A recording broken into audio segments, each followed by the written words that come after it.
Hello and welcome to the Last Week in AI podcast, where you can hear us chat about what's going on with AI. As usual, in this episode, we will be summarizing and discussing some of last week's most interesting AI news. You can go to the episode description for all the links to the news we're discussing and the timestamps so you can jump to the discussion if you want to. I am one of your regular hosts, Andrey Kurenkov. I studied AI in grad school and I now work with it at a generative AI startup. And as you hear me typing here, just because I'm making final notes on what is an insane week. If we do our jobs right today, this will be a banger of an episode. If we do our jobs wrong, it'll seem like any other week. This has been insane. I'm Jeremie, by the way. You guys all know that if you listen. Gladstone AI, AI national security, all that jazz. This is pretty nuts. Like we were talking about this, I think last week, where we're catching up on 2 weeks worth of news, and we were talking about how every time we miss a week, and it's 2 weeks, inevitably it's like the worst 2 weeks to miss. And the AI universe was merciful that time. It was not merciful this time. This was an insane, again, banger of a week. Really excited to get into it, but man, is there a lot to cover.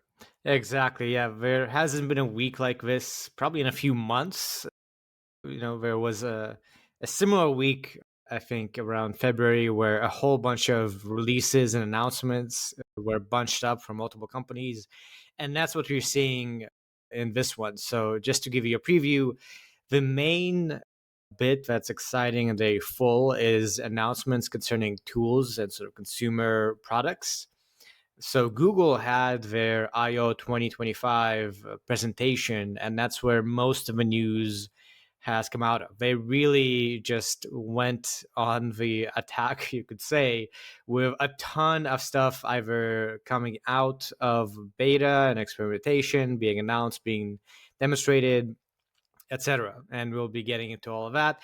And then afterward, Anthropic went and announced Claude 4 and some additional things in addition to Claude 4, which was also a big deal. So those two together made for a really, really eventful week. So that'll be a lot of what we were discussing. And then in applications as business, we'll have some stories related to OpenAI. We'll have some interesting research and some policy and safety updates about safety related to these new models and other recent releases. But yeah, the exciting stuff is definitely going to be first up, and we're just going to get into it. First in tools and apps is Claude 4, maybe because of my own bias about this being exciting. So this is Claude Opus 4 and Claude Sonnet 4. This is the large and medium scale variant of Claude from Anthropic.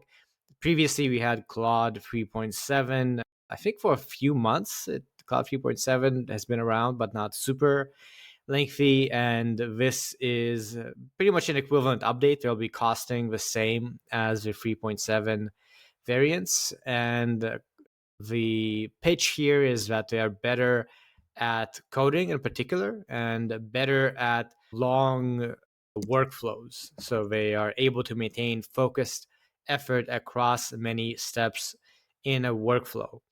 This is also coming paired with updates to Claude Code. So it's now more tightly integrated with development environments, coming with an SDK now. So you don't have to use it as a command line tool. You can use it programmatically. And related to that as well, both of these models, Opus and Sonnet, are hybrid models, same as 3.7. So you can adjust the reasoning budget for the models. So I guess qualitatively, not anything new compared to what Anthropic has been doing, but really doubling down on the agentic direction, the kind of demonstration that people seem to be optimizing these models for the task of like give a model some work and let it go off and do it and come back after a little while to see what it built with things like Cloud Code. Yeah, the two models that are released, by the way, are Claude Opus 4 and Claude Sonnet 4. Note the slight change yet again in naming convention. So it's no longer Claude 4 Sonnet or Claude 4 Opus. It's now Claude Sonnet 4, Claude Opus 4, which I personally like better, but hey, you do you. A lot of really interesting results. Let's start with SweBench, right? So this SweBench verified the sort of like software engineering pseudo real world tasks benchmark that really OpenAI polished up, but that was anyway developed a little while ago in the first place. So OpenAI's Codex 1, which I'm old enough to remember a few days ago when that was a big deal, was, just for context, hitting about 72%, 72.1% on this benchmark. That was like really quite high. In fact, for all of 20 seconds, it was soda. Like this was a big deal, like on whatever it was, Tuesday when it dropped, and now we're on Friday, no longer a big deal because Sonnet 4 hits 80.2%. Now, going from 72 to 80%, that is a big, big jump, right? You think about how much, there's not that much more left to go. You've only got 30 more percentage points on the table, and they're taking 8 of them right there with that one advance. Interestingly, Opus 4 scores 79.4%. So sort of like comparable performance to Sonnet on that one. And we don't have much information on the kind of Opus 4 to Sonnet 4 relationship and how exactly that distillation happened, if there was sort of extra training. Anyway, so that's kind of another thing that we'll probably be learning a little bit more about in the future. But And this is the numbers v like upper range with a lot of compute that, similar to O3, for instance, from OpenAI, when you let these models go off and go work for a while and not kind of a more limited variant. Actually, that's a really good flag, right? So there's a range with inference time compute, with test time compute models where, yeah, you have the kind of like the lower inference time compute budget score, which in this case is around 70 to 73%, and then the high inference time compute budget, which is around 80% for both these models. Again, contrasting with Codex 1, which is sitting at 72.1% in this figure, and they don't actually indicate whether that's low compute mode or high compute mode, which is itself a bit ambiguous. But in any case, it's a big leap, and this bears out in the qualitative valuations that a lot of the folks who had early access have been sharing on X. So make of that what you will. All kinds of really interesting things. So they've figured out how to apparently significantly reduce behavior associated with getting the models to use shortcuts or loopholes. Big challenge with Codex 1. A lot of people have been complaining about this. It's like it's too clever by half, right? The O3 models have this problem too. They'll sometimes like find janky solutions that are a bit dangerously creative where you're like, no, I didn't mean to have you solve the problem like that. Like that's kind of, you're sort of cheating here. And other things where they'll tell you they completed a task, but they actually haven't. That's kind of a thing I found a little frustrating with, especially with O3. But so this model has significantly lower instances of that. Both models, meaning Opus 4 and Sonnet 4, are, they say, 65% less likely to engage in this behavior than Sonnet 3.7 on agentic tasks that are particularly susceptible to shortcuts and to loopholes. So this is pretty cool. Another big dimension is the memory performance. So when developers build applications that give Claude local file access, Opus 4 is really good at creating and maintaining memory files to store information. So this is sort of a partial solution to the problem of persistent LLM memory, right? Like you can only put so much in the context window. These models are really good at building, like creating memory files, explicit memory files, so not just storing in context, but then retrieving them. So they're just really good at a kind of implicit RAG, I guess you could call it. It's not actual RAG. It's just they're that good at recall. There are a bunch of features that come with this. As with any big release, it's like this whole smorgasbord of different things, and you got to pick and choose what you highlight. We will get into this, but some of the most interesting stuff here is in the Claude 4 system card. And I think, Andrey, correct me if I'm wrong, do we have a section to talk about the system card specifically later, or is this it? I think we can, get back to it probably in the advancement section, just because there's so much Yeah. to talk about with Google. So we'll do a bit more of a deep dive later on to get into technicals. But at a high level, I think, as a user of ChatGPT, LLMs, etc., this is a pretty major step forward. And in particular, on things like Cloud Code, on kind of the ability to let these LLMs just go off and complete stuff for you. And so moving on for now from Anthropic, next up we are going to be talking about all of that news from Google that came from I/O 2025. Bunch of stuff to get through, so we're going to try and get through it pretty quick. First up is the AI mode in Google search. So starting soon, I guess, you'll have a tab in Google search where you have AI mode, which is essentially like ChatGPT with search. Google has had AI overviews for a while now, where if you do, I think, at least for some searches, you're going to get this LLM summary of various sources with an answer to your query. AI mode is that, but more in depth. It goes deeper on various sources, and you can do follow up questions to it. So, very much now along the lines of what Perplexity has been offering, what ChatGPT search has been offering, etc. And that is, yeah, I guess really on par. And Google has demonstrated various kind of bits and pieces there where you can do shopping with it. It has charts and graphs. It can do deep search that is able to do looking over hundreds of sources, etc. Yeah, that kind of tight integration is, I mean, Google kind of has to do it. One of the issues, obviously, with Google is when you're making hundreds of billions of dollars a year from the search market and you have like 90% of it, it's all downside, right? Like the thing you worry about is what if one day OpenAI, like ChatGPT, just tips over some threshold and it becomes the default choice over search? Not even a huge default choice, just the default choice for 5% more of users. The moment that happens, like Google's market cap actually would drop by more than 5% because that suggests an erosion in the fundamentals of their business, right? So this is a really big five-alarm fire for Google, and it's the reason why they're trying to get more aggressive with the inclusion of generative AI in their search function, which is overdue. I think there are a lot of people who are thinking, why did this take so long? I think one thing to keep in mind too is with that kind of massive market share in such a big market comes enormous risk. So, yes, it's all fine and dandy for OpenAI to launch ChatGPT and to have it tell people to commit suicide or help people bury dead bodies every once in a while. People kind of forgive it because it's this upstart, right? At least they did back in 2022. Whereas with Google, if Google is the one doing that, now you have congressional and Senate subpoenas. Like people want you to come and testify. They're going to grill you. Josh Hawley's going to lay into you hard, as he ought to.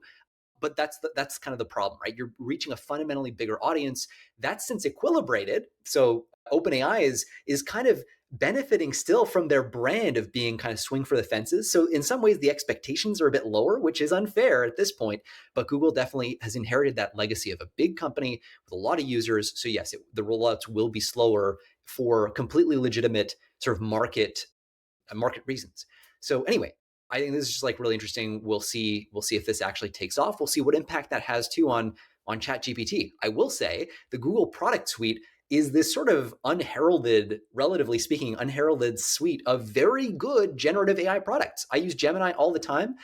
People don't tend to talk about it much. I find that really interesting. I think it's a bit of a failure of marketing on Google's end, which is weird because their platform is so huge. So maybe this is a way for them to kind of solve that problem a little bit.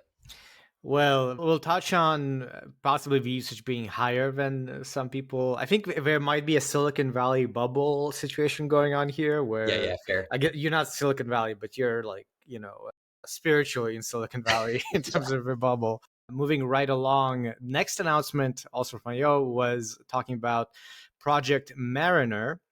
So this was an experimental project from DeepMind. This is the equivalent to OpenAI's operator, Amazon's Nova, Anthropic's computer use. It's an agent that can go off and use the internet and do stuff for you. It can, go to a website, look for tickets to an event, order the tickets, etc., etc. So Google has improved this with the testing and early feedback and is now going to start opening it up to more people, and the access will be gated by this new AI Ultra plan, which is $250 per month, which was introduced also in the slate of announcements. So this $250 per month plan is the one that will give you like all the advanced stuff, all the models, the most compute, et cetera, and you'll have Project Mariner as well. And with this update, you are going to be able to give Project Mariner up to 10 tasks, and it will just go off and do it for you in the background. Somewhat confusingly, also Google had a demo of agent mode, which will be in the Gemini app. And it seems like agent mode might just be an interface to Mariner in the Gemini app. Maybe, I'm not totally sure, but apparently Ultra subscribers will have access to agent mode soon as well. Yeah, and it's so challenging to kind of, I find, to highlight the things that are fundamentally different about a new release like this, just because so often we find ourselves saying like, oh, it's the same as before except smarter. And that's kind of just true, and that is transformative in and of itself. In this instance, there is one sort of thing, you alluded to it here, but just explicitly say it. The previous versions of Project Mariner were constrained to doing like one task at a time because they would actually run on your browser. And in this case, the big difference is that because they're running this in parallel on the cloud, yeah, you can reach that kind of 10 or a dozen tasks being run simultaneously. So this is very much a difference in kind, right? This is like many workers in parallel chewing on your stuff. That's a change to the way people or you're more of an orchestrator, right, in that universe than a sort of a leader of one particular AI. It's quite interesting.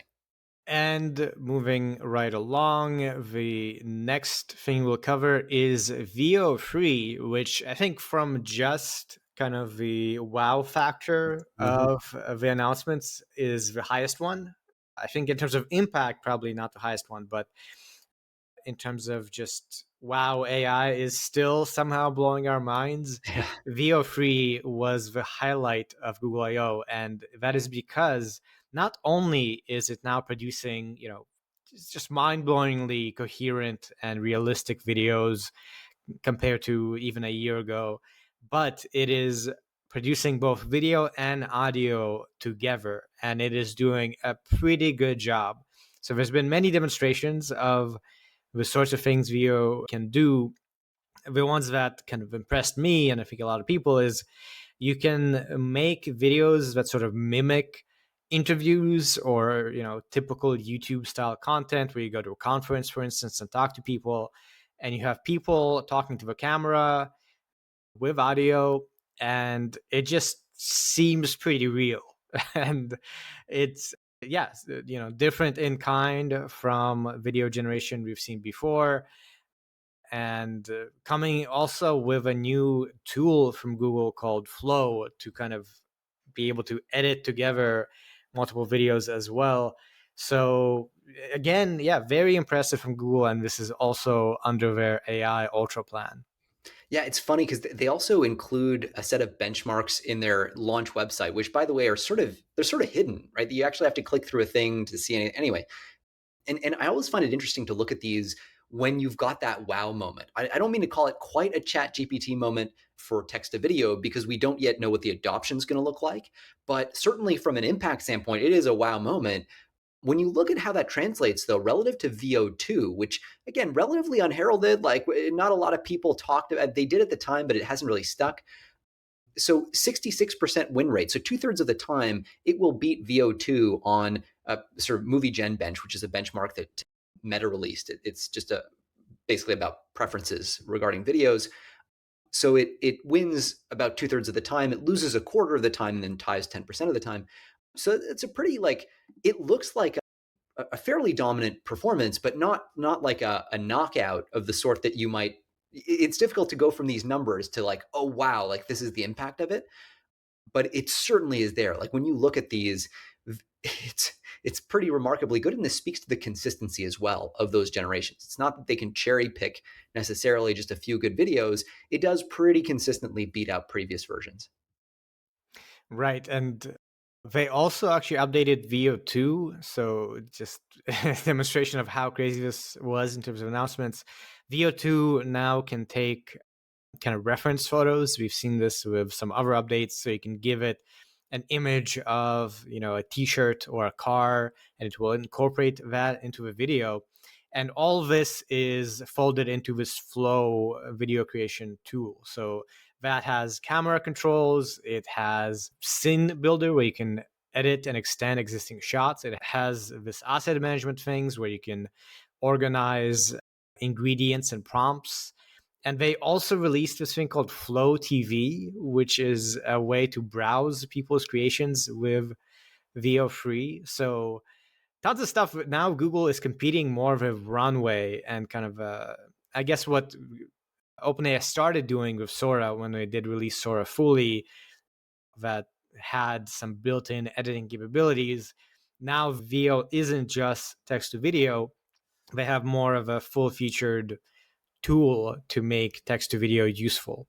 Yeah, and the inclusion of audio too, I think is actually pretty important. It's this other modality. It helps to ground the model more, and I suspect that because of the causal relationship between video and audio, that's actually quite a meaningful thing. Like if they, this is interesting from that whole positive transfer standpoint.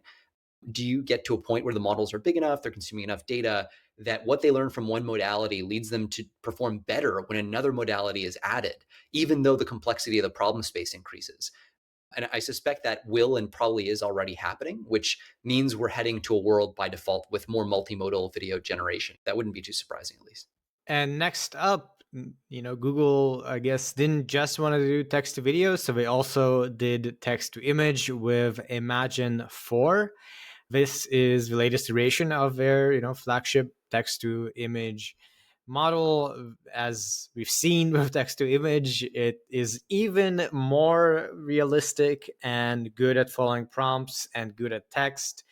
They're highlighting really tiny things like the ability to do detailed fabrics and fur or on animals.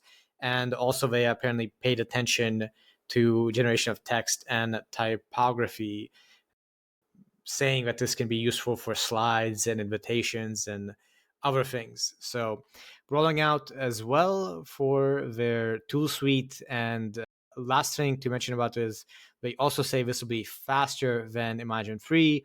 The plan is to make it apparently up to 10 times faster than Imagen 3. Yeah, and it's unclear because we're talking about a product rather than a model per se. It's unclear whether that's because there's a compute cluster that's going to come online that's going to allow them to just crunch through the images faster, or that there's an actual algorithmic advance that makes it say 10 times more compute efficient or whatever. So always hard to know with these things. It's probably some mix of both, but interesting that, yeah, I mean, I'm at the point where it's like flying on instruments. I feel like I can't tell the difference between these different image generation models. Admittedly, these photos look super impressive, don't get me wrong, but I can't tell the incremental difference. And so I just end up looking at, like, yeah, how much per token, like, or how much per image. So the price and the latency are both collapsing pretty quickly. And moving right along, we just got a couple more things. We won't even be covering all of the announcements from Google. This is just a selection that I thought made sense to highlight. Next one is Google Meet is getting real-time speech translation. So Google Meet is the video meeting offering from Google, similar to Zoom or other ones like that. And yeah, pretty much now you'll be able to have almost real-time translation. So it's similar to having a real-time translator for like a press conference or something. When you start speaking, it will start translating to the paired language within a few seconds, kind of following on you. And they're starting to roll this out to consumer AI subscribers, initially only supporting English and Spanish. And they're saying they'll be adding Italian, German, and Portuguese in the coming weeks. So something I've sort of been waiting on. Honestly, I've been thinking we should have real-time AI powered translation that is very kind of sophisticated and powerful. And now it's starting to get rolled out.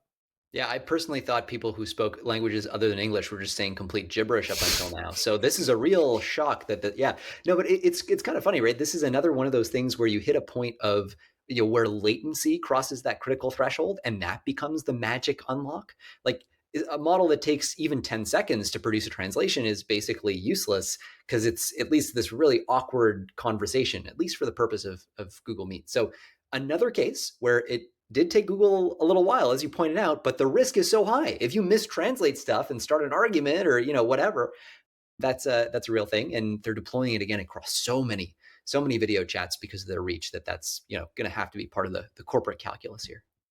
Right. And this is a thing we're not going to be going into detail on, but Google did unveil a demo of their smart glasses. And that's notable, I think, because Meta has their smart glasses and they have real time translation. So if you go to a foreign country, right, you can kind of have your in ear translator. And I wouldn't be surprised if that is a plan as well for this stuff. But last thing to mention for Google, not one of the highlights, but something I think notable as we'll see compared to other things. Google also announced a new Jules AI agent that is meant to automatically fix coding errors for developers. So this is something you can use on GitHub, and it very much is like GitHub Copilot. You will be able to task it with working with you on your code repository. Apparently, it's going to be coming out soon. So this is just announced. And yeah, it will kind of make plans, modify files, and prepare pull requests for you to review in your coding projects. Yeah, and like literally every single product announcement like this, they have Google saying that Jules is in early development and quotes may make mistakes. Which anyway, I think we'll be saying that until we hit super intelligence, just because the hallucinations are such a persistent thing. But there you have it. Right. And next story actually is directly related to that. It's that GitHub has announced the new AI coding agent. So GitHub Copilot has been around for a while. You could task it with reviewing your code on a pull request, on a request to modify a code base. Google also had the ability to integrate Gemini for reviewing code. So Microsoft very much kind of competing directly with Jules and Codex as well, with an offering of an agent that you can task to go off and edit code and prepare a pull request. So just part of an interesting trend of all the companies very rapidly pushing in a direction of coding agents and agents more broadly than they had previously. Yeah, this is also notable because Microsoft and OpenAI obviously are in competition in this frenemy thing. Copilot was the first, apart from OpenAI's Codex, was the first sort of large scale deployment, at least, of a coding autocomplete back in like, I want to say 2020, 2021, even just after GPT-3. And yeah, so they're continuing that tradition. In this case, kind of being fast followers too, which is interesting. Like they're not quite first at the game anymore, which is something to note because that's a big change. One small thing worth noting also, they did announce open sourcing of GitHub Copilot for VS Code. So this is like a nerdy detail, but you have also competition from Cursor and these other kind of alternative development environments, with the company behind Cursor now being valued at billions and billions of dollars. And that is a direct competitor to Microsoft's Visual Studio Code with GitHub Copilot. So them open sourcing with GitHub Copilot extension to Visual Studio Code is kind of an interesting move. And I think they are trying to compete against these startups that are starting to dominate in that space. And just one more thing to throw in here. I figured worth flagging because of its relation to this trend.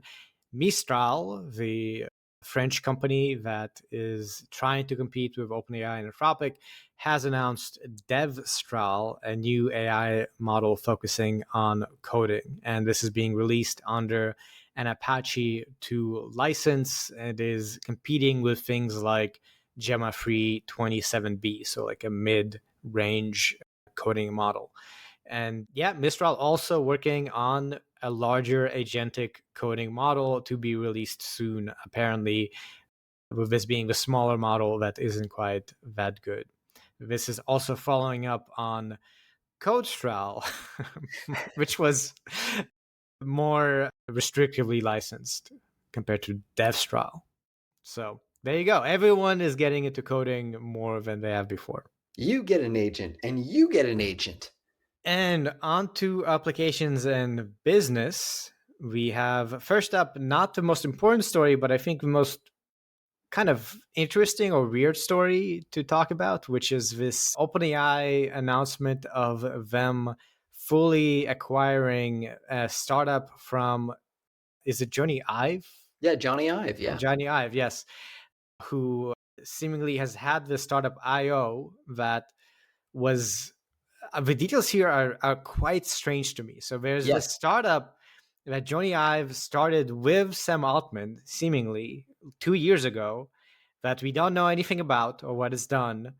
OpenAI has already owned 23% of this startup and is now going on a full equity acquisition that they're saying they're paying $5 billion for this IO company.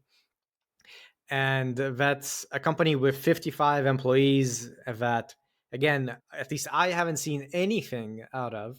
And this is, they're saying like the employees will come over. Jony Ive will still be working Yeah. at Love From, which is his design company, broadly speaking, which has designed various things. So Jony Ive, not a full-time employee at OpenAI or IO, still sort of like a part-time contributor, collaborator. And to top off all these various kind of weird details, this came with an announcement video of Sam Altman and Jony Ive walking through San Francisco, meeting up in a coffee shop, and having like a 8-minute conversation on values and AI and their collaboration that just had a very, very strange vibe to it. That was, trying to make this very artsy, I guess, feel to it. They also Comedians released a in college blog getting post coffee, you know? Like called Jony and Sam. Anyway, I just don't understand the PR aspects of this, the business aspects of this. All of this is weird to me. it almost reads like a landing page that Jony Ive designed, like to announce it. It's very like kind of sleek, simple, Apple style, almost one might say. Very similar to actually Love From. Their website has the same style of, Yeah. yeah, the blog post is like this minimalist, centered text, large text, and the headline is Jony and Sam, I think. It's I'm just gonna say it's weird. So this blog post, they're talking about the origin story of this. I think the news reports around the time that IO was first launched said or called it like Sam Altman and Jony Ive's new startup. And the implication was that this was a company being co-founded by Sam and Jony together or something. That's clearly not the case, at least according to what they said. They say something like it was born out of the friendship between Jony and Sam, which is very ambiguous, but the company itself was founded about a year ago by Jony Ive, along with Scott Cannon, who's an alum at Apple, and then Tang Tan and Evans Hankey. Evans Hankey actually took over Jony's role at Apple after Jony departed. So they're tight there. A lot of shared history, but none of the actual co-founders are Sam. OpenAI already owns 23% of the company. So they're only having to pay $5 billion out of the total valuation of $6.4 billion to acquire the company. And then, as you said, somehow out of all this, Jony ends up still being a free-ish agent to work at Lovefrom. That, by the way, highly, highly unusual to acquire a company, even at a $6 billion scale, and to let one of the core, arguably the most important co-founder just leave. Like, this is normally not how this goes. Usually, famously with like the WhatsApp acquisition by Facebook, it was like I forget what it was, like a $5 billion acquisition, but the founder of WhatsApp left Facebook early. And so he was on an equity vesting schedule. So most of his shares just vanished and he didn't actually get the money that he was entitled to if he'd stuck around. So common thing, weird that Jony gets to just leave and fuck off. And like, apparently, I don't know if he's still getting his money from this or like, it's so weird. This is like very esoteric kind of deal, it seems. But bottom line is they're working on a bunch of hardware things. OpenAI has hired the former head of Meta's Orion augmented reality glasses initiative. That was back in November, and that's to head up its robotics and consumer hardware work. So there's a bunch of stuff going on at OpenAI. This presumably folds into that hardware story. We don't have much information, but there's presumably some magic device that is not a phone that they're working on together. And who the hell knows? Right. So this announcement, which is very short, like I don't know, like maybe 9 paragraphs, concludes with saying, as IO merges with OpenAI, Jony and Lovefront will assume deep design and creative responsibilities across OpenAI and IO. Not like a strong commitment. And as This you is still a said, free agent. Like, what? deep design and creative responsibilities.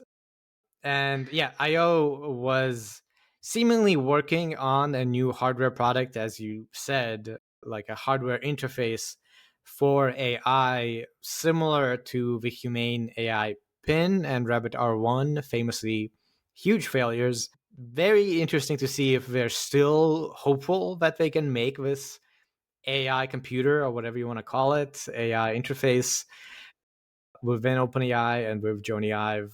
But anyways, yeah, just such strange vibes out of this announcement and this video and the business story around this. Can an announcement have code smell? Because I feel like that's what this is. And moving on to something that isn't so strange, we have details about OpenAI's planned data center in Abu Dhabi. So they're saying that they're going to develop a massive 5 gigawatt data center in Abu Dhabi, which would be one of the largest AI infrastructures globally. Yeah, so this would span 10 square miles and be done in collaboration with G42 and would be part of OpenAI's Stargate project, which I'm kind of losing track. Is OpenAI's Stargate project just like all their data centers where they might want to put them? And this is coming after, of course, Trump's tour in the Middle East, with G42 having said that they're going to cut ties, divest their stakes in entities like Huawei and the Beijing Genomics Institute. This is pretty wild from a national security standpoint. It is not unrelated to the deals that we saw Trump cut with the UAE and Saudi Arabia, I want to say last week or the week before. So, for context, OpenAI's first Stargate campus in Abilene, Texas, which we've talked about a lot, that's expected to reach 1.2 gigawatts. Really, really hard to find a spare gigawatt of power on the US grid. That's one of the big reasons why America's turning to the Saudis, the Emiratis, and so on, and the Qataris to find energy on these kind of energy rich nations grids. And so when you look at 5 gigawatts, that's 5 times bigger than what is being built right now in Abilene. That would make this by far the largest structure, or sorry, the largest cluster that OpenAI is contemplating so far. It also means that it would be based in foreign soil, on the soil of a country that the US has a complicated past with. And just based on the work that we've done on securing builds and data centers, I can tell you that it is extraordinarily difficult to actually secure something when you can't control the physical land that that thing is going to be built on ahead of time. So when that is the case, you have a security issue to start with. That is prima facie not an option when you're building in the UAE for a variety of reasons. You may tell yourself the story that you're controlling that environment, but you cannot and will not in practice. And so from a national security standpoint, I mean, I would really hope the administration is tracking this very closely and that they're bringing in, the special operations, the intel folks, including from the private sector who really know what they're doing. I got to say, the current builds, including from the Stargate family so far, are the level of security is not impressive. I've heard a lot of private reports that are non-public that make it very clear that that's the case. And so this is a really, really big issue. Like we got to figure out how to secure these. There are ways to do it and ways not to do it. But OpenAI so far has not been impressive in how seriously they've been taking the security story. But they've been talking a big game, but the actual on the ground realities seem to be quite different. Again, just based on what we've been hearing. So really interesting question. Are we going to have this build go up? Is it going to be effective from a national security standpoint? And what's it going to take to secure this? Yeah, anyway, all part of that G42 backstory that we've been tracking for a long time between Microsoft and OpenAI and the United States and all that jazz. Yeah, and it seems like with Trump in office, there's definitely said to be a major deepening of ties, and OpenAI is OpenAI, Microsoft, other tech companies seem happy to jump on board with that move. And yeah, as you said, there's been kind of a lot of investments going around from that region into things like OpenAI, so it makes some sense. It's worth it if you can secure it. Like this takes immense pressure off the US electric grid, right? Like we're not going to just build or find 5 gigawatts like tomorrow. That takes, we actually don't know how to build nuclear reactors in less than a decade in America. So it's a really good option. Saudi capital, UAE capital, those are great things if, they don't come with information rights or whatever. But yeah, this is like, if you want to like get the fruits of the, of sort of Saudi and UAE energy, you got to make sure that you understand how to secure the supply chain around these things. Because Yeah, well, with the billions of dollars this will surely cost, you would hope they put in a well, little you'd be bit of effort. surprised. You'd be Yeah, surprised. yeah, Yeah, yeah. yeah. Security is expensive, and it's actually like it can't necessarily be bought for money because the teams that actually know how to secure these sites to the point where they are robust to, for example, like Chinese or Russian nation state attacks are extremely rare. And it's literally like a couple guys at like SEAL Team 6 and Delta Force and the agencies. And like, yeah, their demands on their time are extreme. And you probably can't network your way to them unless you have a trusted way to get there. So it's a really tough problem. Well, on to the next story. I think another sort of weird, almost funny story to me that I thought worth covering. LM Arena, which had the famous AI leaderboards that often have been covered. We covered it just, I think, a few weeks ago. There was a big controversy around seemingly the big commercial players gaming the arena to get ahead of open source competition. That organization has announced $100 million in a seed funding round led by A16Z and UC Investments. So this is going to value them at something like $600 million. And this is coming after them having been supported by grants and donations. So 100, like, I don't understand what is the promise here for this leaderboard company organization. Is this just charity? Anyway, it's I very would strange to me. I would love to see that slide deck, that pitch deck. There's a lot here that's interesting to say the least. So one thing to note, by the way, is they raised it's $100 million seed round. This is not a priced round. So for context, when you raise a seed round, you're oh man, this gets into unnecessary detail, but basically it's a way of avoiding putting a real valuation on your company if you raise it with safes. Usually the whole thing with a seed round is you don't give away a board seat. Whereas if you raise a Series A or Series B, you're starting to give away board seats. So this implies that they have a lot of leverage. Like if you're raising $100 million and you're calling it a seed round, you're basically saying like, yeah, we'll take that money, you'll get your equity, but don't even think about getting a board seat. That's kind of the frame here. You can only do that typically when you have a lot of leverage, which again brings us back to your very, I think, very good and fundamental question. What is the profit story here? And like I have no idea, but it's notable that like LM Arena has been accused of helping Top AI Labs game its leaderboard, and they've denied that. But when you think about like, okay, how could a structure like this be monetized? Well, maybe showing some kind of not overt preference, but subtle preference for or indirect preference for certain labs. Like I don't know. I'm speculating, and this should not be taken like I just don't see any information on exactly what the profit play is, which kind of makes me intrinsically skeptical.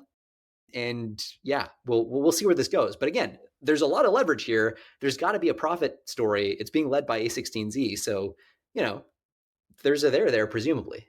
Yeah, apparently it cost a few $1 million to run the platform, and they do need to do the compute to compare these chatbots. So the idea here is you get two generations, two outputs for a given input, and people vote on which one they prefer. So it is costly in that sense, and it does require you to pay for the inference. And what at least has been said, is this funding will be used to grow Llama Arena and hire more people and pay for costs such as the compute required to run this stuff. So yeah, basically saying that they're gonna scale it up and grow it to something that supports the community and helps people learn from human preferences. Nothing related to how this 100 million will be, something that the investors will get a return on. But Could be a data play, like, a kind of scale AI. We're doing, it is, you've got some data labeling that's cool there. I just like, yeah, I'd love to see that deck.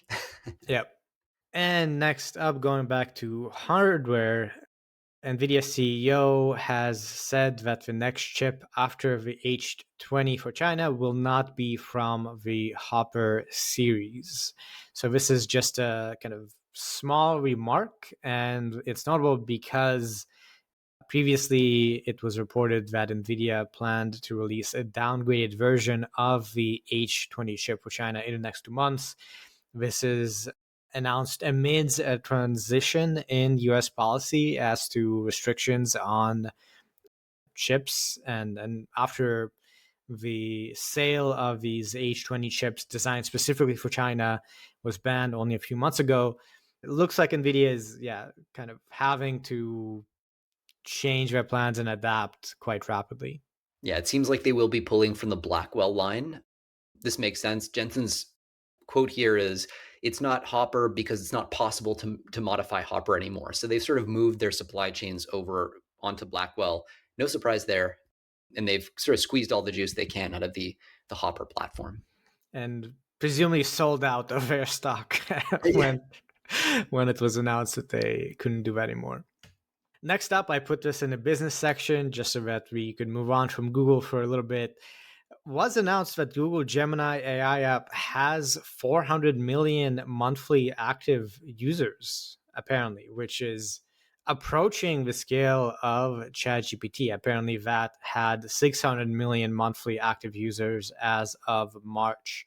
So, yeah, as I previewed, I guess seems very surprising to me because Gemini as a chatbot hasn't seemed to be particularly competitive with offerings like ChatGPT and Claude, and haven't seen many people be big fans of Gemini or the Gemini app.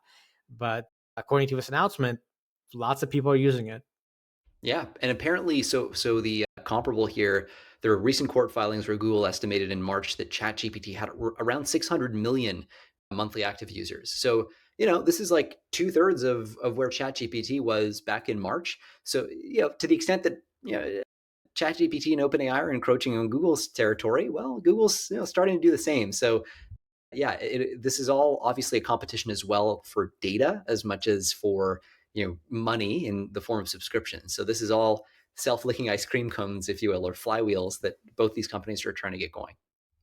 Right. And I think also part of a broader story, this whole thing with Google I/O 2025 and this announcement as well, I think demonstrates that over the last few months, really, Google has had a real shift in fortune in terms of their place in the AI race and competition.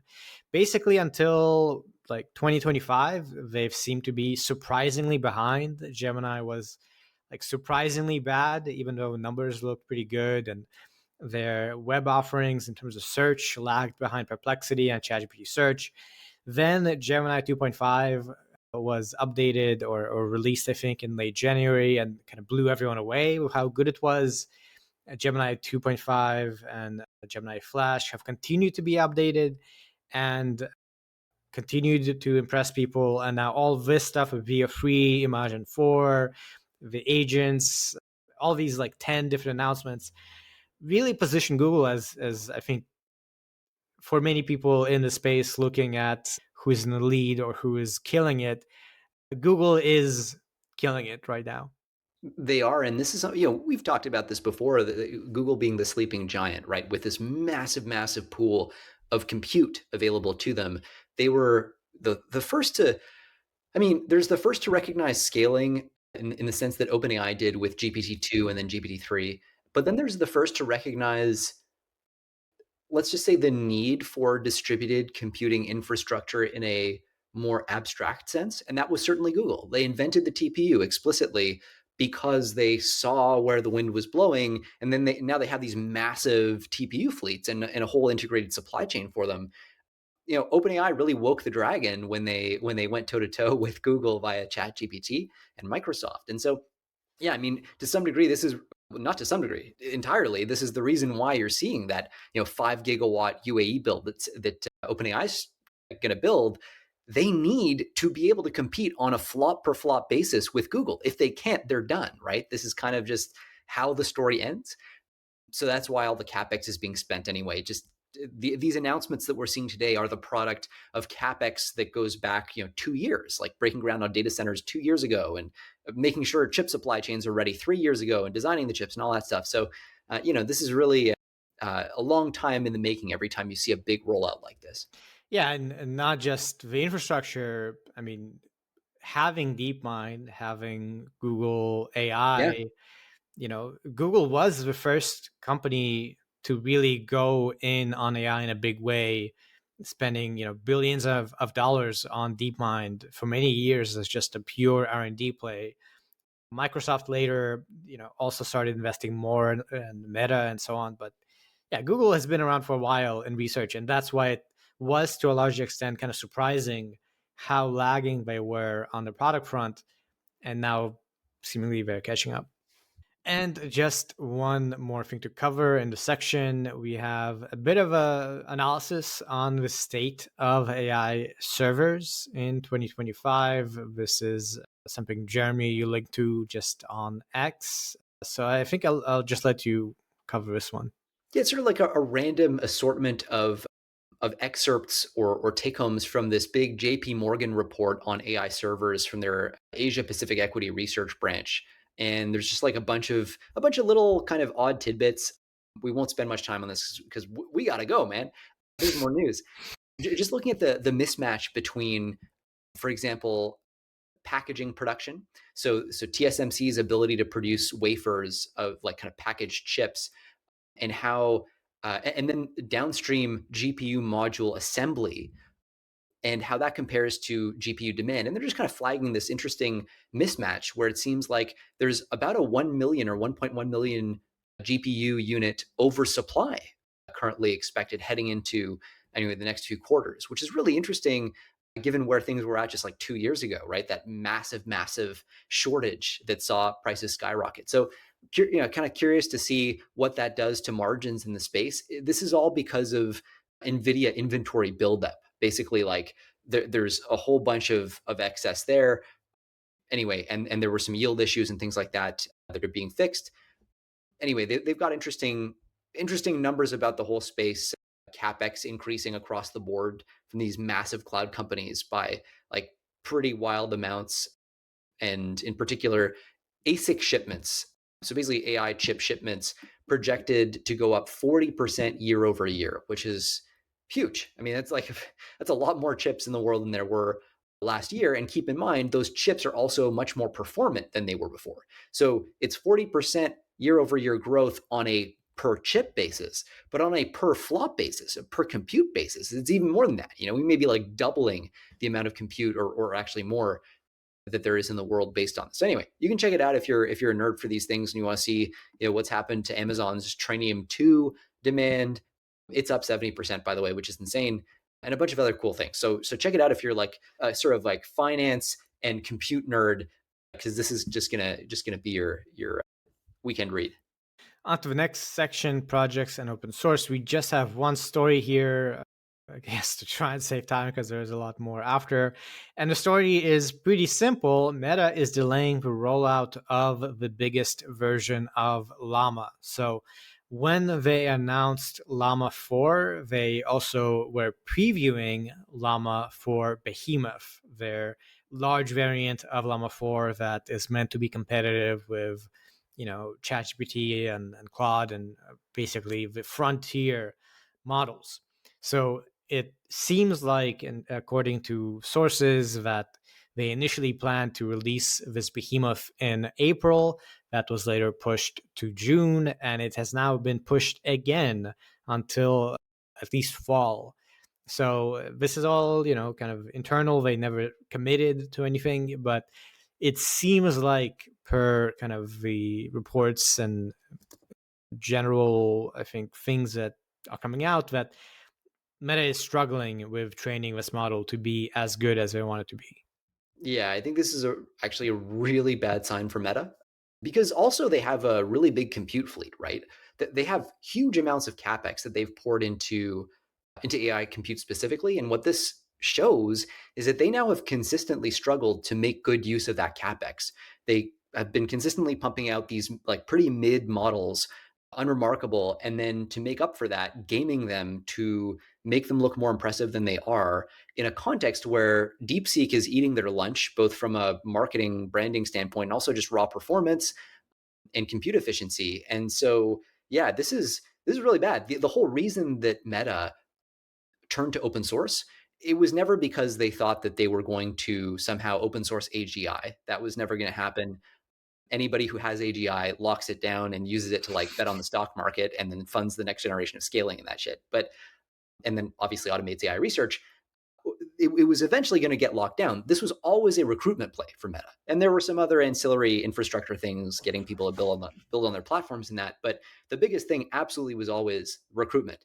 And now with that story just falling flat on its face, it's really difficult. Like if you want to work at the best open source AI lab, like unfortunately, it looks like right now there are Chinese labs that are absolutely in the mix. But B, there are a lot of interesting players who seem to be doing a better job on a kind of per flop basis over here. You look at even Allen AI, right? They're putting out some really impressive models themselves. You've got a lot of really, anyway, impressive open source players who are not Meta. So I think like Zuck is in a real bind, and they're doing a lot of damage control these days. Yeah, and I think this speaks to, like, Meta has really good talent. They have been publishing just fantastic work for many, many years. But my sense is that the skills and experience and knowledge needed to train a massive, massive LLM Yep. model is very different. And the competition for that talent is just immense. X XAI, when it came out, I think was seemingly providing just really, really big packages to try and get people who have experience in that. Anthropic has had very high retention of their talent. I think I saw a number somewhere like 80% retention. We've seen people leaving from Google to go do their own startups. So I think Meta, presumably, that's part of a problem here. Is this is a pretty specialized skill set and knowledge, and they've been able to train good LLMs, but to really get to the frontier is not as simple as maybe, just scaling. On to research and advancements, and we begin with not a paper and not a very detailed kind of advancement, but a notable one. And this is also from Google. So, sort of under the radar, just as a little research announcement and demo, they did announce a Gemini Diffusion, and this is the kind of demonstration of doing language modeling via diffusion instead of auto-regression. So typically any chatbot you use these days essentially is generating one token at a time, left to right, start to finish. It picks one word, then it picks the next, then it picks the next. And we, I think, recently covered efforts to move that to the diffusion paradigm, where you basically generate everything all at once. So you start with all the text and some messy kind of initial state, and then you update it to do better. And the benefit of that is you can be just way, way, way, way faster compared to generating one word or one token at a time. So DeepMind has come out with a demonstration of diffusion for Gemini for coding that seems to be pretty good. It seems to be comparable with Gemini 2 Flash Lite, the smaller, kind of not quite as powerful, fast model. And they are claiming speeds of about 1,500 tokens per second with very low initial latency. So something roughly on the scale of 10 times faster than GPT 4.1, for example, just lightning fast speeds. Not much more details here. You can get access to the demo, signing up for a waitlist. And yeah, if they can push this forward, if they can actually make diffusion be as performant as just auto-regressive generation at the frontier, really, really big deal. Yeah, and diffusion. So conceptually, diffusion is quite useful from a parallelization standpoint. It's got properties that allow you to parallelize at a just in more efficient ways than transformers potentially. One of the consequences of that, they show a case where the model generates 2,000 tokens per second of effective kind of token rate generation, which is pretty wild. It means you're almost doing like instant generation of chunks of code. There's to kind of give you a sense for why this would matter. There's a certain kind of sometimes known as like non-causal reasoning that these models can do that your traditional auto-regressive transformers can't. So an example is you can say like solve this math problem first, give me the answer, and then after that walk me through the solution, right? So give the answer first, then give the solution. That's really, really hard for standard autoregressive models because what they want to do is spend their compute first, spend their inference time compute generating a bunch of tokens to reason through the answer and then give you the answer. But they can't. They're being asked to generate the solution right away and only generate the sort of derivation after. Whereas with diffusion models, they're generating the whole thing all at once. They're seeing the whole canvas all at once, and so they can start by having a crappy solution in the first cycle of generation, and a crappy derivation. But as they modify their derivation, they modify the solution, blah, and then eventually they get the right answer on the whole. So this may seem like a pretty niche thing, but it can matter in certain sort of specific settings where a certain kind of causality is at play, and you're trying to solve certain problems. And just generally it's good to have other architectures in the mix because if nothing else, you could do like a kind of mixture of models where you have some models that are better at solving some problems than others, and this gives you an architecture that's a bit more robust for some problems. Right. And like intuitively, you're so used to when you're using ChatGPT or these LLMs to this paradigm of like you enter something and then you see the text kind of pop in and you almost are reading it as it is being generated. With diffusion, what happens is like all the text kind of just shows up. It's near real time, and that is a real kind of qualitative difference where it's no longer waiting for it to complete as you're going. It's more like you enter something and you get the output almost immediately, which is kind of bonkers if you think it can be made to work anywhere near as well as just the auto-regression paradigm. But not many details here on the research side of this. Hopefully they'll release more because so far we haven't seen very successful demonstrations of it. And moving on to an actual paper, we have chain of model learning for language model. So the idea here is you can incorporate what they are saying as hierarchical hidden state chains within transformer architectures. So what that means is you can hidden states in neural nets is basically just the soup of numbers in between your input and output. So you take your input, it goes through a bunch of neural computing units and generates all these intermediate representations from the beginning to the end and keep updating until you generate the output. So the gist of a paper is that if you structure that hidden state hierarchically and have these chains that are processed at different levels with different levels of granularity and with different levels of model complexity and performance, you can be more efficient. You can use your compute in more dynamic and more kind of flexible ways. So that's, I think, the gist of this. And I haven't looked into this deeper. So, Jeremie, maybe you can offer more details. Sure. I think this is kind of a banger of a paper. It's also frustrating that this is a multimodal podcast. We have video, but we don't there's like an image in the paper that makes it make a lot of sense. It's figure two that just sort of shows the architecture here. But high level, you can imagine a neural network has layers of neurons that are stacked on top of each other, and typically the neurons from the first layer are each one of them is connected to each neuron in the second layer, and each neuron in the second layer is connected to each neuron in the third layer, and so on. So you kind of have this dense mesh of neurons that are linked together. So there's a width, right? The number of neurons per layer, and then there's a depth, which is the number of layers to the network.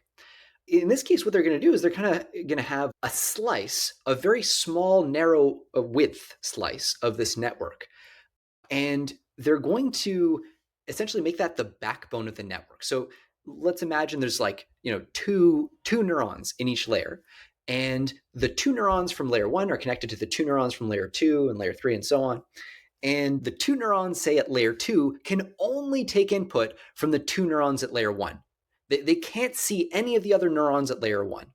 That then becomes this pretty cordoned off structure within a structure. So if you have a larger number of neurons in each layer that are only connected to the additional sets of neurons at each layer, hopefully you can just check out the figure and see it.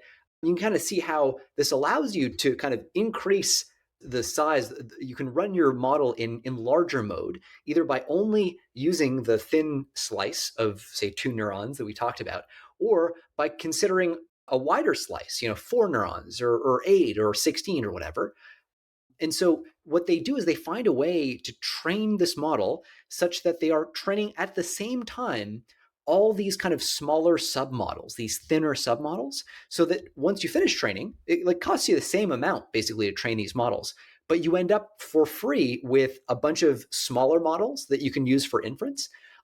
And the other thing is, because of the way they do this, the way they engineer the loss function is such that the smaller slices of the model, they have to be able to independently solve the problem. So the thinnest slice of your model has to be able to make decent predictions all on its own. But then if you add the next couple of neurons in each layer to your model and get the slightly wider version, that model is going to perform a little bit better because it's got more scale, but it also has to be able to independently solve your problem. And so it ends up, those extra neurons end up specializing in kind of refining the answer that your first thinner model gives you. So there's a sort of idea where you can gradually control, you can tune the width of your model, or effectively the level of capacity that your model has, dynamically at will. And from an almost interpretability standpoint, it's quite interesting because it means that the neurons from that thinnest slice of your network that's still supposed to be able to operate coherently and solve problems independently, those neurons alone must be kind of focused on more foundational basic concepts that generalize a lot. And then the neurons that you're adding to the side of them are more and more specialized as you add onto them. They're going to allow the model to perform better when they're included, but excluding them still results in a functional model. So there's a lot of detail to get into in the paper we don't have time for, but I highly recommend taking a look at it. I wouldn't be surprised if something like this ends up becoming fairly important. It smells of good research taste, at least to me. It is a Chinese lab that came out with it, which is quite interesting. But in any case, check it out. Highly recommend. It's a cool paper. Yeah, actually, a collaboration between Microsoft Research and Fudan University, Right. several others, but they did open source, or say they will open source the code for this stuff. And the paper is, it's kind of funny. They introduce a lot of terms. They're like, here's the Yes. notion of chain of representation, which leads into chain of layer, which leads into chain of model, which leads into chain of language model, where with the idea that these kind of cumulatively lead up to the notion that when you train a single large model, it contains these sort of sub models, and it is quite elegant, as you say, now that I've taken a bit of a deeper look. Next paper is Seek in the Dark, Reasoning via Test Time Instance Level Policy Gradient in Latent Space.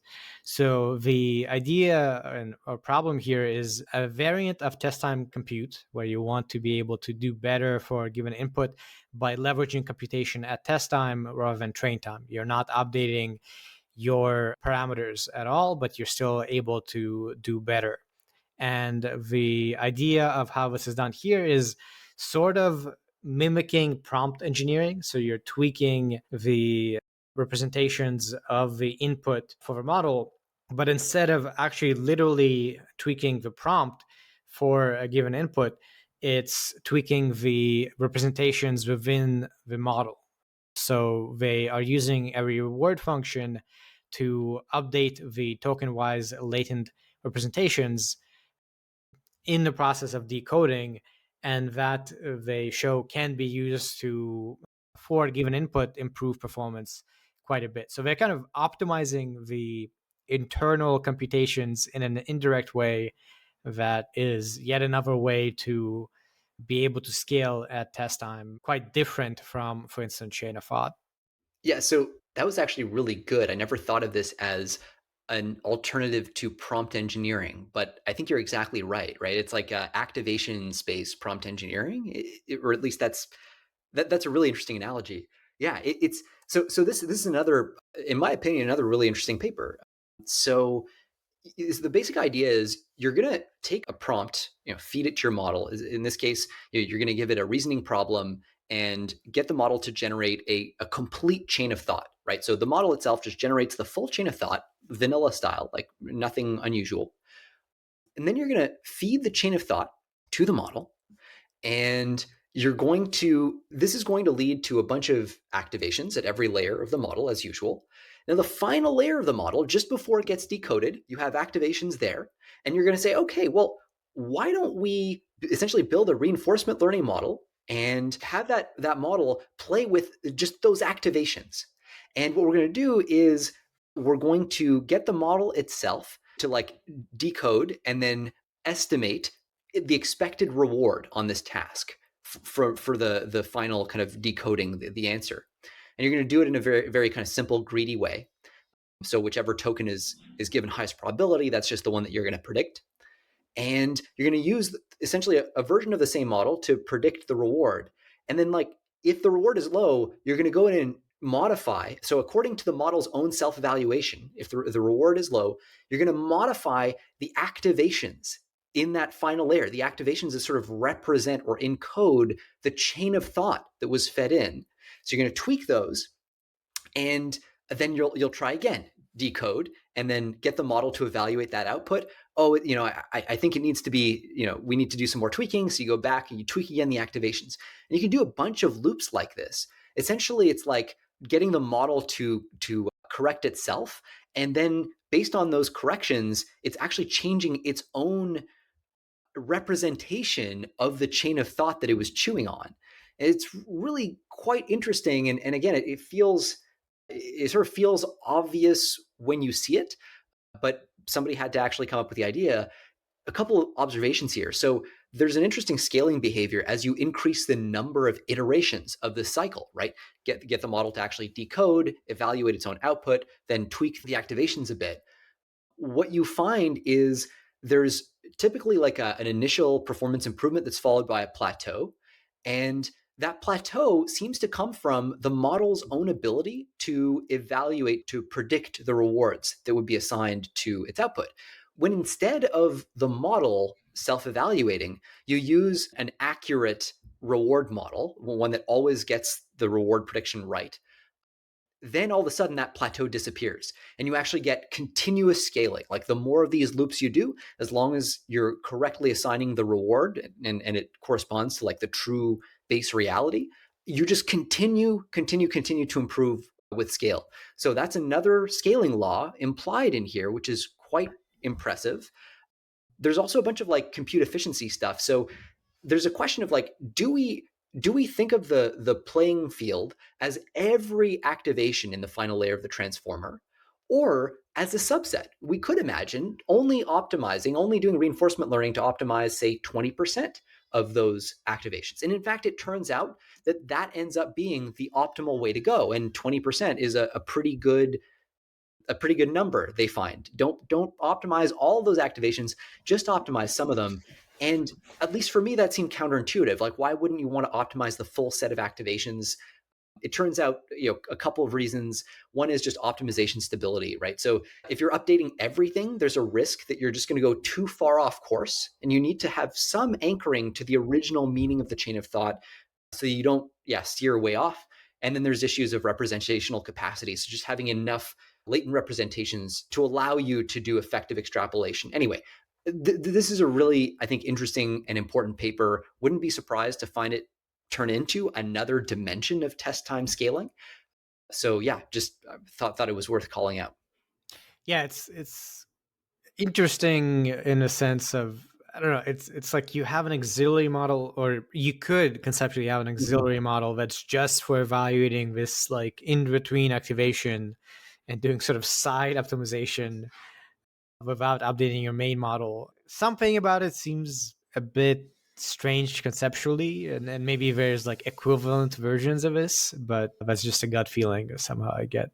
And next, we have two experts are all you need for steering thinking, reinforcing cognitive effort in MOE reasoning models without additional training, is the title of this paper. So, this is a way to improve reasoning in mixtures of experts model without additional training. Mixture of experts is when you have a model that sort of splits the work across subsets of it, more or less, and they are aiming to focus on and identify what they're calling cognitive experts within the model. So they're looking for correlations between undesirable reasoning behaviors and the activation patterns of specific experts in NMOE mixtures of experts models. So basically just large language models that have mixtures of experts. And then when they find the experts that turn out to have the best kind of reasoning behavior, they amplify those experts in the computation of the output. And typically the way mixtures of experts works is you like route your computation to a couple of experts, and then you sort of average out the outputs of those experts to decide what to output. So conceptually, you can sort of give more weight to certain experts or route the data to certain experts more often. So when they find these, at least theoretical cognitive experts, they show that, in fact, this seems to be something that can be done in practice for LLMs that have MOE for reasoning applications. Yeah, and it's kind of like, I want to say, embarrassingly simple how they go about identifying what are the experts, what are the components of the model that are responsible for doing reasoning. And so it turns out when you look at the way DeepSeek R1 is trained, right? It's trained to put its thinking, its reasoning between these thinking tokens, right? So they kind of have, it's like HTML, if you're familiar with that. Like, you have like bracket, think, bracket, and then your actual thinking text, and then close bracket, think bracket. What they end up doing is they say, okay, well, like, let's see which experts typically get activated on the thinking tokens. And it turns out that it's only a small number that consistently get activated on the thinking tokens. So, hey, that's a pretty good hint that those are the experts involved in the reasoning process. So the way they test that intuition is they say, okay, well, if that's true, presumably, like you said, Andrey, if I just dial up the contribution of those experts, of the reasoning experts, on any given prompt that I give them, then I should end up seeing more effective reasoning, or at least a greater inclination towards reasoning behavior. That's exactly what happens. So this is pretty, I would have, like, this happens so often, but like, I would have been embarrassed to suggest this idea.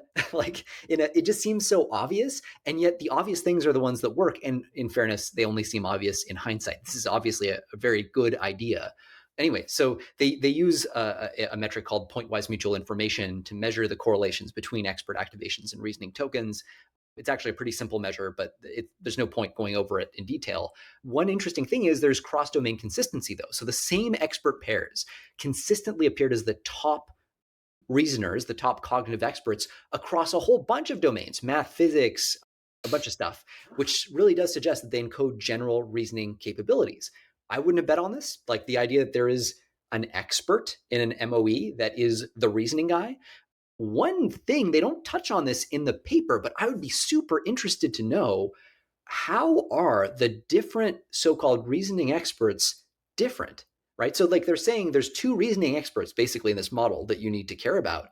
So how do, like, in what ways do their behaviors differ, right? What are the different kinds of reasoning that the model is capable of or wants to divide between two different experts? I think that'd be really interesting. Anyway, there's a whole bunch of other stuff we could get into about compute efficiency, but there is no time. There's no time. We have quite a few more papers to discuss. So a lot of research also this week. And next one is another Gemini related paper. It's lessons from defending Gemini against indirect prompt injections, coming from Google. Quite a detailed report, something like, I think, 16 pages. No, actually, like dozens of pages if you include the appendix with Yeah. all the various details.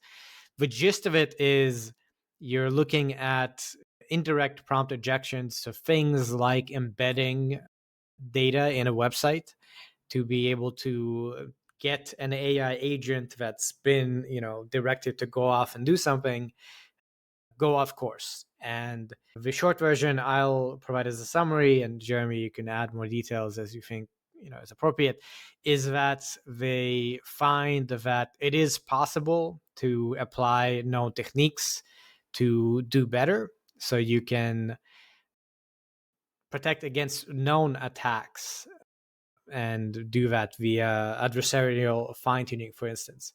But the high-level conclusion is that this is an evolving kind of adversarial situation where you need to essentially be continually on it and see what are these new attack techniques to be able to deploy new defense techniques as things evolve. I think that's a great summary, especially given the time constraints. Yeah, I'll just highlight two quick notes. So first is they find adaptive evaluation of threats is critical. So a lot of the defenses that do really well on static attacks can be tricked by really small adaptations to an attack. So tweak an attack very slightly, and then it suddenly works, right? So this is something that, anyway, we see all the time. And then there's this other notion that if you use adversarial training to help your models get more robust to these kinds of attacks, that's going to cause the performance to drop. And what they find is that's actually not the case. One of the most interesting things about this paper is just like the list of attacks and defenses to prompt injection attacks that they go over. I'm going to mention one and then we'll move on. But it's just called the spotlighting defense. I actually had never heard of this before. So if you have an attacker who injects a prompt or some dangerous text into a prompt, like ignore previous instructions and do some bad thing, the spotlighting defense, what it does is it will insert what are known as control tokens. So they're basically just like new different kinds of tokens at regular intervals that just break up your text so that, ignore previous instructions get split up and you have, ig and then control token and then nor and then pre and then another control token. And it just has a way of, and then you tell the model, sorry, in the prompt, you tell it to be skeptical of text between those control tokens. And so that kind of teaches the model to, be a little bit more careful about it. And it has, anyway, really effective results. There's a whole bunch of other defenses and attacks they go into. If you're interested in the attack defense balance and the zoo of possibilities there, go check out this paper. It's a good catalog.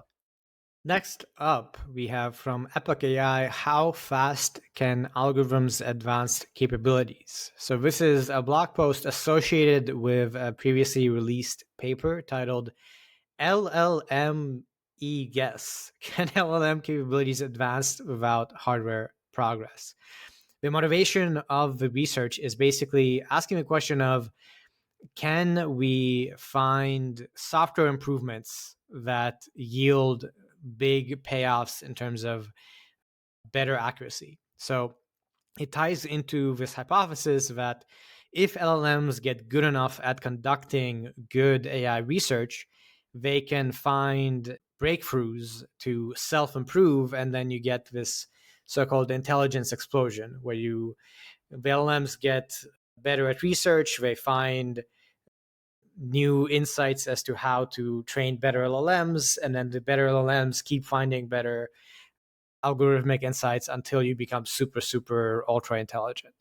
And this is one kind of commonly believed hypothesis as to why we might get, what is it, SAI, super intelligent AI? ASI, yeah. ASI relatively soon. So this blog post is essentially trying to explore how likely that scenario is based on the trajectory and history of algorithmic progress so far.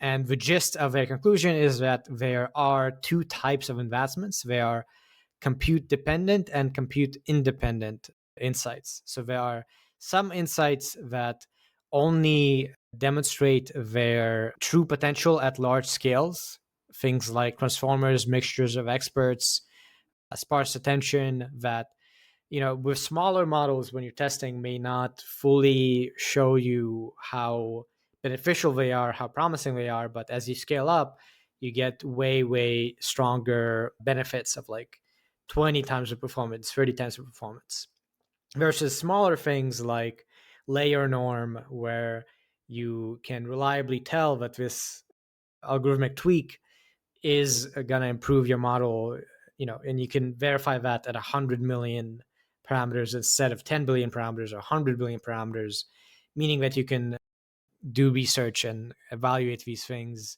without like ultra large hardware capacity. So the basic conclusion of the paper is that the idea that you can get intelligence explosion needs to be a result of finding these compute dependent algorithmic advances being easier to find. So you need to find the advancements that, as you scale up compute, will yield like big, big payoffs rather than relatively small payoffs. Yeah, the frame is that these compute dependent advances are, you like you said, you only see the return on investment at large scales, or the full return on investment at large scales. And they point out that when you look at the boosts in algorithmic efficiency that we've seen over the years, these are dominated by compute dependent advances. So you look at the transformer, the MOE, mixed query attention, sparse attention. These things collectively, they're like 99% of the compute efficiency improvements. We've seen 3.5x according to them from compute independent improvements like flash attention and rope, but they don't hold the candle to these like approaches that really leverage large amounts of compute. And so I think in their minds, the case that they're making is like, you can't have a software only singularity if you need to like leverage giant amounts of physical hardware to test your hypothesis to validate that your new algorithmic improvement is actually effective. You need to actually work in the physical world to gather more hardware. I think this, frankly, doesn't do the work that it thinks it does. There are a couple of issues with this, and actually Ryan Greenblatt on X has a great tweet storm about this. By the way, first of all, love that Epic AI is doing this. Really important to have these concrete numbers so that they can facilitate this sort of debate. But I think the key thing here is, so they highlight, look, transformers only kind of give you returns at give you the greatest returns at outrageous levels of scale. So therefore, they're a compute dependent advance. I don't think that's what actually matters. I think what matters is, would an automated software only process have discovered the transformer in the first place? And to that, I think the answer is actually probably yes, or at least there's no clear reason that it wouldn't have. In fact, the transformer, MOE, mixed query attention, they were all originally found at tiny scale. As Ryan points out, about 1 hour of compute on an H100 GPU. So that's like quite small. Even back in the day, in relative terms, it was certainly doable. And so this is like the actual question is, do you discover things that give you a little lift that makes them seem promising enough to be worthy of subsequent investment? The answer seems to be that actually, basically all of the advances that they highlight as the most important compute-dependent advances have that property. Were discovered at far, far lower scale, and we just keep investing in them as they continue to kind of show promise and value. And so it's almost like any startup, you keep investing more capital as it shows more traction. Same thing. You should expect the decision theoretic loop of a software only singularity to latch onto that, because that's just good decision theory. So anyway, I think this is a really rich area to dig into. I have some issues as well with their frame. They look at DeepSeek, and they kind of say that the DeepSeek advances were all kind of compute constrained advances or compute dependent. But again, the whole point of DeepSeek was that they use such a small pool of compute. And so I almost want to say, like, to the extent that compute independent means anything, DeepSeek, a lot of their advances really should be viewed as statutorily compute independent. Like, the point is that they had very little compute. This is actually a great test bed for what a software only process could unlock potentially. So lots of stuff there. You can look into it. I think it's a great report and a great room for discussion. Yeah, I think it's kind of introducing the conceptual idea of compute dependent versus independent algorithms, and then there are questions or ideas you can extrapolate. Last paper, really quickly, I'll just mention without going into depth. There's a paper titled Reinforcement Learning Fine-Tunes Small Subnetworks in Large Language Models. The short version is, when you do alignment via reinforcement learning, that turns out to update a small number of the model parameters, something like 5%, or sorry, 20%, versus doing supervised fine-tuning, you update all the weights, as you might expect. So this is a very strange and an interesting kind of behavior of reinforcement learning alignment versus supervised alignment. And I figured should just mention it as an interesting paper, but no time to get into it. So moving on to policy and safety, we have first an exclusive with a report on what OpenAI told California's Attorney General. So this is, I suppose, a leak, or perhaps, I don't know, a demonstration of this response to petition for Attorney General action to protect the charitable nature of OpenAI's assets, sent to the Attorney General on May 15 by OpenAI. Basically has all their arguments in opposition to the groups that want to stop OpenAI from restructuring, and really just restating what we've been hearing a whole bunch. Musk is just doing this as a competitor and is harassing us and has misinformation, and basically saying, ignore this petition to block us from doing what you want. It isn't valid. Yeah, and it's so there are a whole bunch of interesting contradictions in there as well with some of the claims OpenAI has been making, or at least the vibes they've been putting out, which is pretty standard OpenAI fare, that they'll, they try to get away with a lot, it really seems. And there's a lot of examples of this here. So one item is, so they suggest that the nonprofit, by the way, so some of this is revealing information, material information about the nature and structure of the deal, this sort of nonprofit transition thing that was not previously public, right? So OpenAI recently came out and said, look, this whole plan we had of having the for-profit kind of get out from under the control of the nonprofit, we're going to scrap that. Don't worry, guys. We hear you loud and clear. There are now a bunch of caveats. We highlighted, I think, last week that there would be caveats. The story is not as simple as OpenAI has been making it seem. A lot of people have kind of declared victory on this and said, great, the nonprofit transition isn't happening. Let's move on. But hold on a minute. This is OpenAI doing their usual best to kind of control the PR around this. And they have done a good job at that. So here's a quote from... Let me just really quickly mention, for context, this is partially in reply to this not for private gain coalition that has a public letter. They released a public letter in April 17. They updated their letter in May 12 in response to, on May 5th, OpenAI announcing that they are kind of backing off from trying to go full for profit. with this new plan of the public benefit corporation and the kind of not going for profit.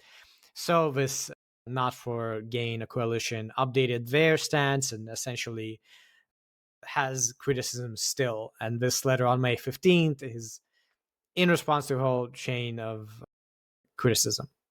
Yeah, so if it wasn't complicated enough already. Yeah, and so here's a line from the OpenAI statement here. The nonprofit will exchange its current economic interests in the capped profit for a substantial equity stake in the new public benefit corporation, and will enjoy access to the public benefit corporation's intellectual property and technology, personnel, and liquidity.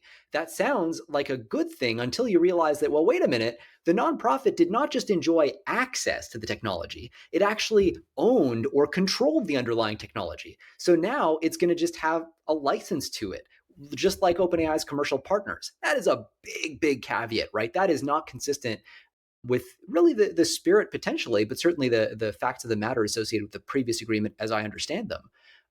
Under the current structure, OpenAI's LLC, so the sort of main operating agreement, explicitly states that the company has a duty to its mission, and the principles advanced in the OpenAI charter take precedence over any obligation to generate a profit. That creates a legally binding obligation on the directors of the company's management. Now, under the new structure, though, the directors would be legally required to balance shareholder interests with the public benefit purpose. And so this is like the fundamental obligations, legal duties of the directors is now going to be to shareholders over, or potentially alongside, I should say, the mission.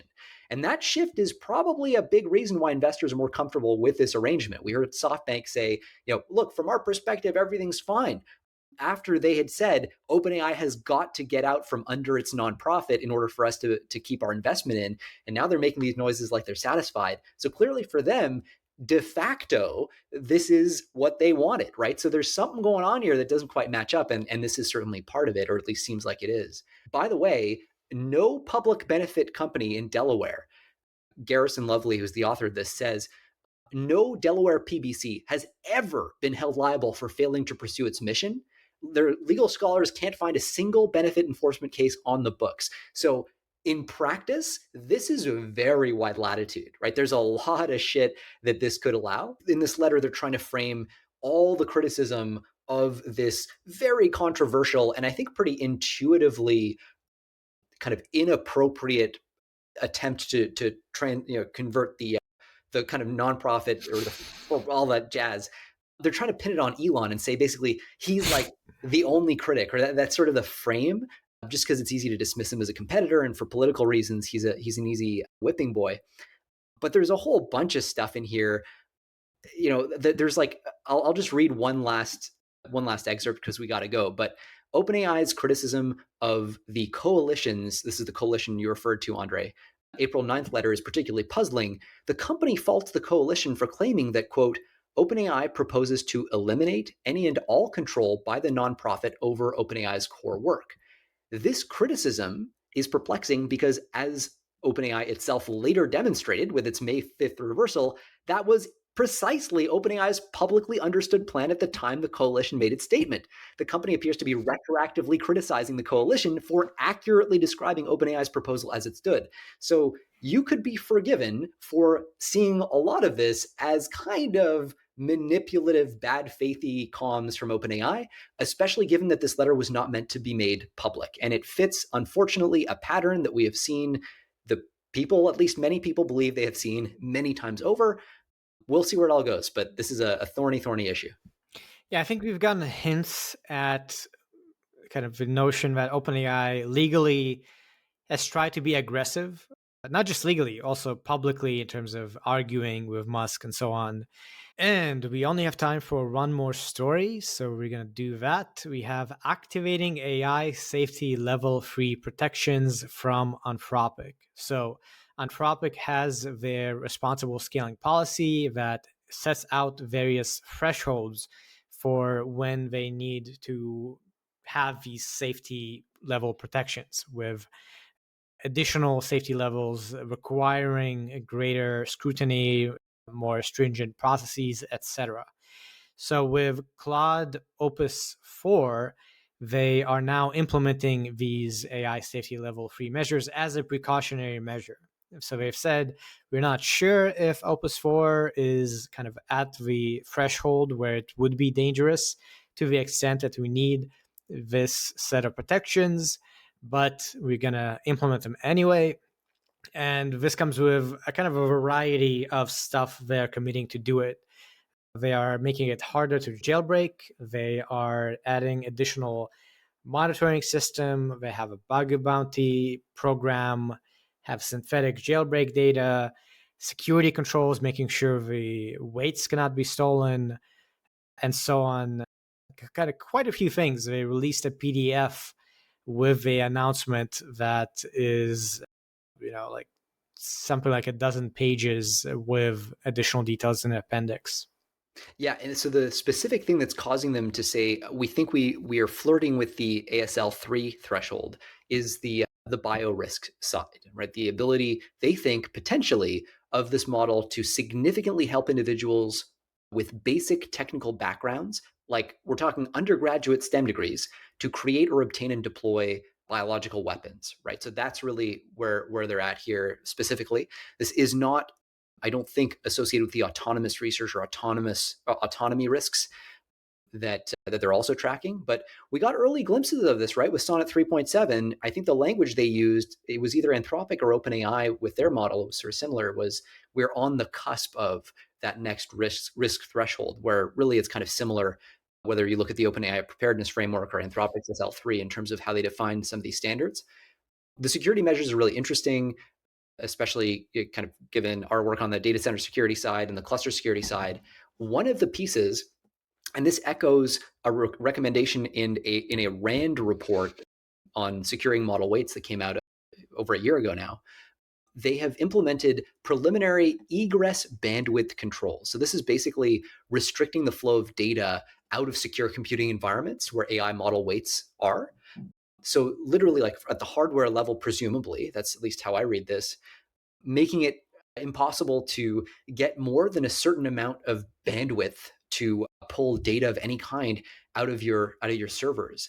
That's meant to make it so that if somebody wants to steal a model, it takes them a long time, at least if they're going to use your networks, your infrastructure.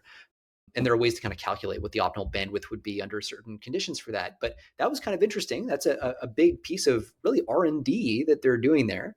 Also a whole bunch of management protocols, endpoint software controls, and there's a bunch of stuff here. This is a big leap, right? Moving to ASL3. So this is fundamentally increasing. It means that they're concerned about threat actors like terrorist groups and organized crime, that they would start to derive a lift, a significant benefit potentially from accessing Anthropic's IP. They are not, ASL3 does not cover nation state actors like China. So they're not pretending that they can defend against that level of attack. It's sort of like working their way there. As their models get more powerful, they want to be able to defend against a higher and higher tier of adversary. So there we go. Curious to see what the other labs respond with as their capabilities increase too. Yeah, and we're seeing hints that maybe we'll cover more next week, and we've already covered to some extent, that these reasoning models, these sophisticated models, are maybe harder to align and are capable of some crazy new stuff. So this also makes sense for that. Yeah. But we're going to call it with that for this episode. Thank you for listening. As always, we appreciate you sharing, commenting, and listening more than anything. So please do keep tuning in.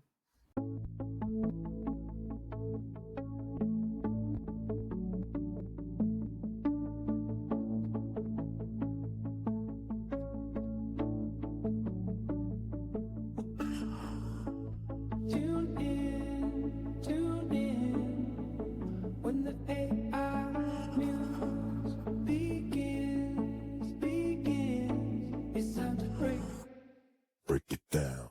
Last week in AI, come and take a ride. Get the lowdown on tech and let it slide. Last week in AI, come and take a ride. From the labs to the streets, AI's reaching high. New tech emerging, watch it surge and fly. From the labs to the streets, AI's reaching high. Algorithms shaping what the future sees. Tuned in.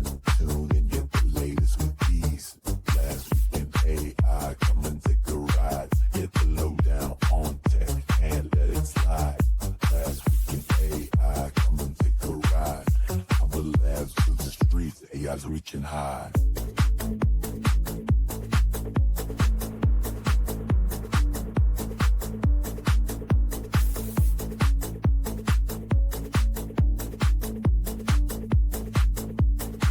From neural nets to robots, the headlines pop.